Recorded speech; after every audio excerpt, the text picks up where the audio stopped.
থাকে, টাকা পয়সার অভাব নাই, এত টাকা পয়সা, ভালো ভালো খাবার দাবার খায়, তাও চেহারার দিকে তাকাইলে দেখবেন কেমন জানি সুরের মতো লাগে। লাগবেই তো, খায় তো মানুষের মাল, বুঝেন নাই? আলগা পয়সা খায়, দুর্নীতি করে, লুটপাট করে, এই জন্য হারামের চিহ্ন তার চেহারায় ফুটে ওঠে।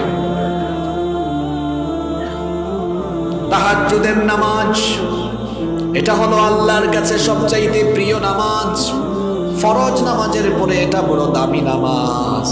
আল্লাহর প্রিয় বান্দা যদি হতে চান তাহলে রাতের বেলা আল্লাহকে সাজদা দেন। আল্লাহ তাআলা আপনাকে তার প্রিয় বান্দা বানিয়ে নিবেন। আল্লাহ এই গুণে আমাদেরকে গুণান্বিত করে দাও। আরো আসতে বলেন আমিন। আল্লাহর নিকটবর্তী হতে হলে আল্লাহর জিকির নিজের মধ্যে ইনস্টল করতে হবে, ডেভেলপ করতে হবে, সব সময় স্মরণ করতে হবে কাকে?